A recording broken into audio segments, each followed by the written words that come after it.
13강입니다. 영광 법성진 고가 표도민 기록 이렇게 제목을 붙였는데 지금까지는 보통 그 지정된 문화유산에 대해서 살펴봤는데 여기는 어떤 문화유산의 큰 개념 분류에는 들어가지만 지정되지는 않는 또 지정이 될 만한 가치가 있었음에도 지정되지 않고 나중에 발견되었다가 결국은 그 현장마저 어떻게 이렇게 없어져서 아주 아쉬운 그런 현장. 그래도 다행히 그 사진을 찍어서 또 기본적인 정리를 해놓은 것이 있어서 이런 사례도 한번 소개를 해보면 좋겠다. 그래서 가져와 봤습니다. 법성포지는 조선시대 수군지이며 일종의 세곡 그 운송 창구 역할을 했던 조창이 있었던 지역입니다. 그런데 이 수군진 성 안에 1829년에 건립한 고가 아주 오래됐습니다. 이런 한옥 그 목조 건물이 170, 80년이 되도록 그 남아있다는 것은 또 연대가 확인된다는 것이 아주 중요합니다. 그래서 아마 관청 관련된 건물이었지 않을까 그러는데 그 벽지로 바른 종이가 중요한 문서다. 그런데 그 집도 허물어져 가고 있고 또 문서도 지붕이 무너져 있기 때문에 거의 뭐 헤어져 있다, 해져 있다 이렇게 그 연락을 한번 받았습니다. 제가 그때 광주에 가 있을 텐데 거기 이제 현지 조사를 갔던 고건축을 전문으로 하는 그 문화재위원 후배님이 전화를 해서 사진을 보냈습니다.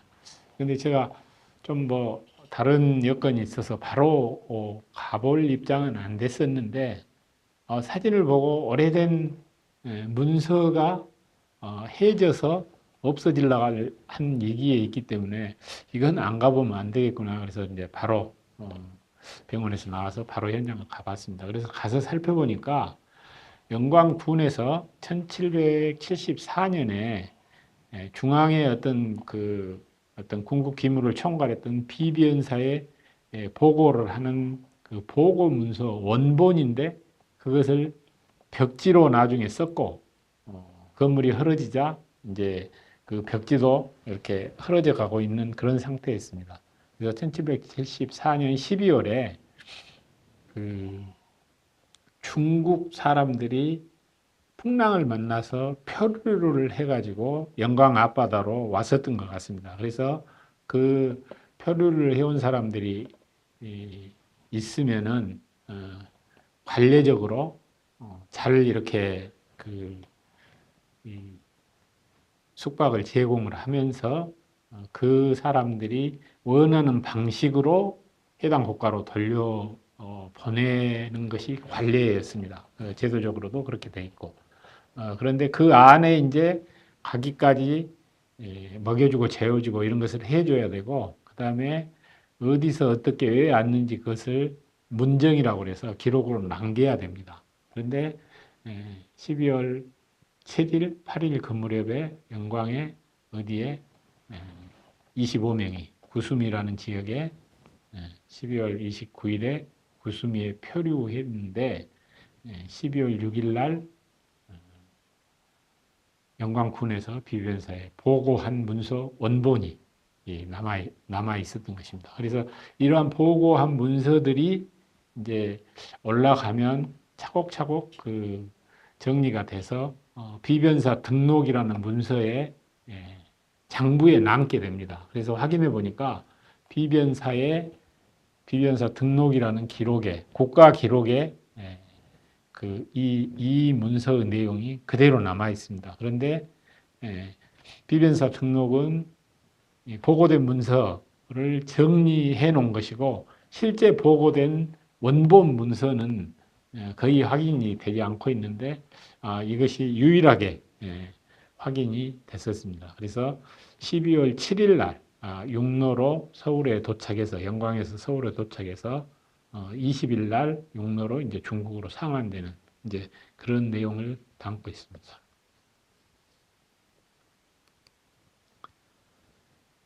예, 그 1829년 됐다는 건물이 이 건물입니다.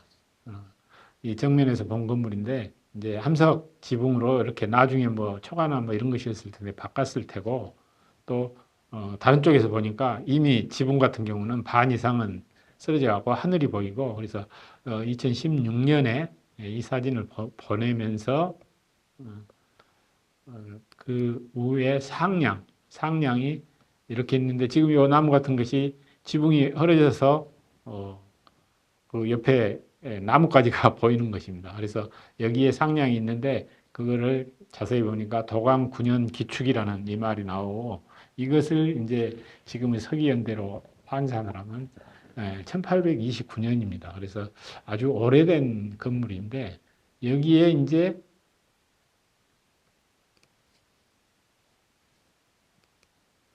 벽지로 붙어 있는데 그 벽지가 너덜너덜해서 그 건물이 있어서 가서 보고 그 안에를 어렵게 이제 그 막 풀숲이 자라서 어려운데 다시 이렇게 가서 봤더니 이런 문서를 나중에 이제 관청 문서인데 언젠가 그것이 다 뭐 안 쓰고 관리가 안 되니까 그 종이가 한지로 좋으니까 옛날에 백지로 많이 썼습니다. 그래서 건물을 벽지로 썼던 것 같은데 이것을 분석을 해보니까 아까 그런 내용들이 있는 아주 중요한 기록이었다. 그래서 이것을 옮겨본 것입니다. 그래서 두 번째 주로 보면 전라도 영광군 표한인, 그래서 한인은 이제 중국 사람이 표류한 한인데 번월 10월입니다. 10월 29일 몇 시경에 영광에 법성진 이렇게 돼 있어서 몇 명이 어디서 와갖고 한 이 문서가 이제 그 제일 밑에서 두 번째를 보면은 구숨이라는 제목이 나옵니다. 그래서 이 구수미에 25명이 표류해 왔는데 그것을 이렇게 해서 지금 문정을 하고 있고 이쪽 우리가 이제 그 보고하고 있으니까 우선 서류로 보고합니다 하는 그 보고 문서 원본 문서가 이렇게 있었던 것입니다. 그래서 그거를 다시 이제 연표식으로 정리를 해보니까 그 문서하고 올라가서 장부로 남아있는 비변사 등록 국가 기록하고를 정리를 해보니까 10월 29일 날 새벽에 중국 사람 25명이 구수미에 표류를 했습니다. 문서에서.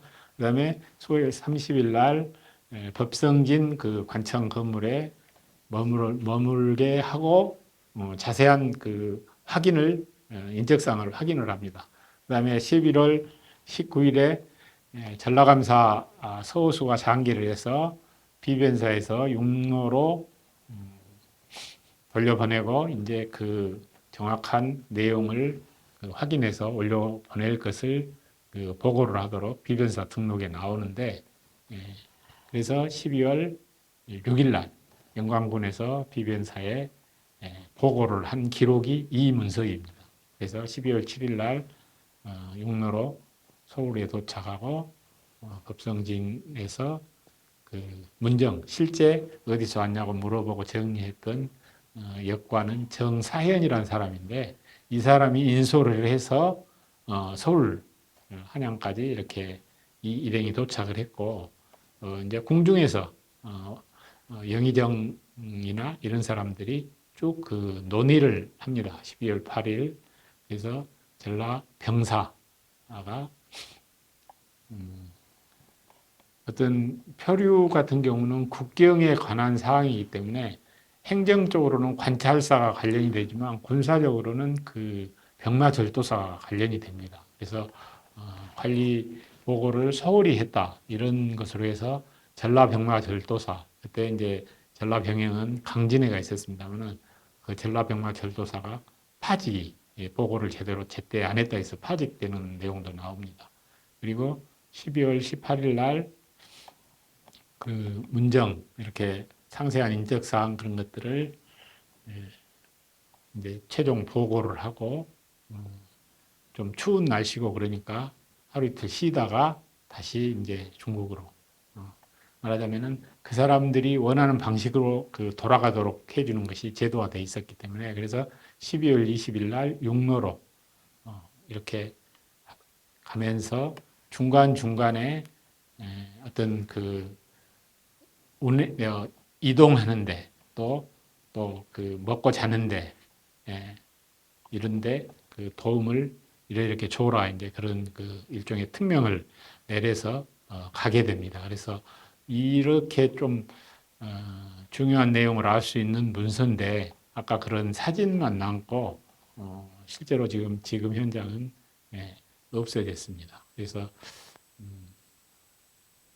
그 없어지게 된 것도 이제 거기 현장에 가서 이렇게 보니까 어디 따로 이렇게 그 벽지에 흙이 묻어 있는 상태에서 아주 크게 이제 이렇게 하니까 뭐 승용차에 싣기도 그러고 그래서 거기 이제 나무 어떤 그 비가 안 들치는 그 공간에 우선 좀 보관을 뜯어다가 보관을 조금 했다가 바로 어디 큰 그 뭐 창고나 이런 데 있으면 좀 옮기도록 했는데 그 이전에 비가 그쪽으로 들이닥쳐서 그것이 전부 훼손이 돼서 돼버렸습니다. 그리고 이제 그때 그 벽지에 아까 그 보고 문서가 있고, 벽지로 부른 종이에 이제 이런 지금 나오는 이런 부분들이 같이 있습니다. 그래서 이런 부분들은 그 수군의 일종의 명부, 법성진 수군의 명부일 것으로 이렇게 보고 있고,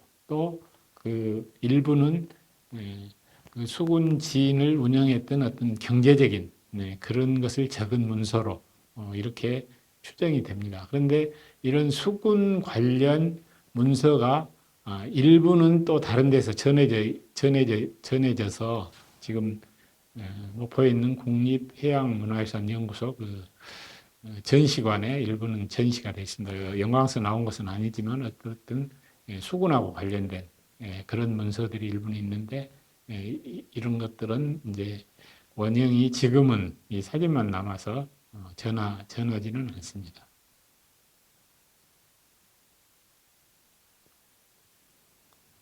그때 이제 그 벽지 사이사이를 저희들이 조금씩 보니까 이런 자료들이 남아 있었습니다. 그래서 이런 이제 문서들, 고문서라는 이런 종류들은 보통 문화유산으로 지정이 되면 유형 문화유산 이렇게 되고 이게 국가 지정이 되면 보물이 되는 것입니다. 그리고 지방자치단체에서 할 때는 전라남도 유형 문화유산 이렇게 돼 있고 또 고문서라는 것은 보통 오래된 문서 그런 의미가 있지만 문서라는 것하고 책하고는 어떻게 다르냐면 책은 복수의 여러 번을 만들 수 있는 것이고 문서라는 것은 딱 그 한 종류 일회성입니다. 그래서 주고받는 사람이 있고 목적이 있는 그래서 예를 들면 영수증 그러면 내가 뭐를 사고 저쪽에서는 팔고 금액이 물품 나오기 때문에 그런 영수증 이런 것들은 문서라고 그럽니다. 그런데 책 같은 경우는 사고 팔기는 하지만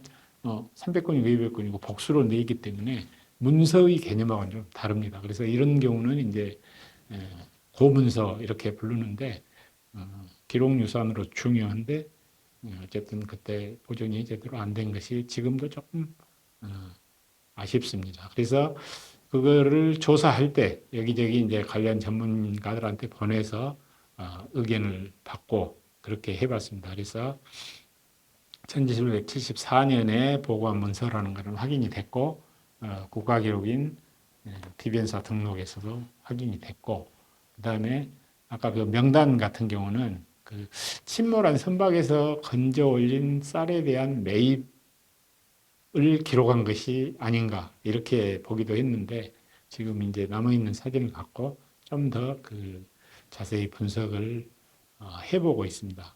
그런데 어쨌든 현지에서 이런 비변사 등록 보고 자료 원문서가 전하는 것은 이것이 처음 자료였고 그래서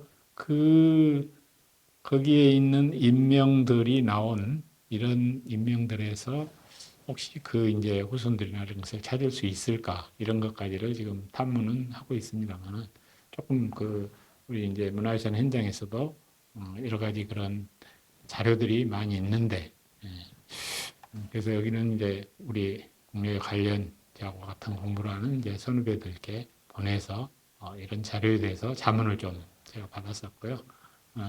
법성포 사진입니다. 그래서 법성포의 진성이 이렇게 돼 있는데 그 가운데 이쯤에 있는 건물이었습니다. 그리고 1917년 전남 사진지 법성포 사진, 그리고 1960년대경으로 추정되는 이제 40년대로 추정되는 이런 사진들도 있습니다. 그래서 아까 이제 그런 거는 문서로 있지만 법성진 성 같은 경우는 성이 유적으로서 기념물, 또 숲쟁이가 명성, 그리고 법성포 단해지는 무형유산, 그리고 거기에 이제 일본식 그 여관이 있는데 국가 등록 문화유산, 그래서 다양하게 정해져 있고, 일종의 이제 무형유산은 굴비업 이렇게 하면 또 무형유산이 되는 거고, 굴비 덕장이라는 이제 그런 시설 같은 경우를 포함하면 민속문화유산, 우리가 이제 이런 종류를 나눌 수가 있고, 같은 법성이 들어간 지명이라도 법성포는 지리적인 이제 이런 거고, 법성창은 조창하고 관련이 되는 거고요. 법성진은 수군진, 법성진성 그러면 법성진의 돌 석성, 그리고 법성진 숲쟁이 그러면 이제 일종의 그 생태 경관 명승 지명 이렇게 부를 수가 있겠습니다. 그래서 어느 지점이나 지역 공간도 똑같은 대상이지만 다양한 시설과 용도와 공간 구성이 있었다. 그리고 그 구성 중에 하나로 기록유산은 중요한데 보존을 제대로 못했던 아쉬움이 있다. 이런 말씀을 드리면서 이번 강의를 마치겠습니다. 다음 시간에 또 만나겠습니다.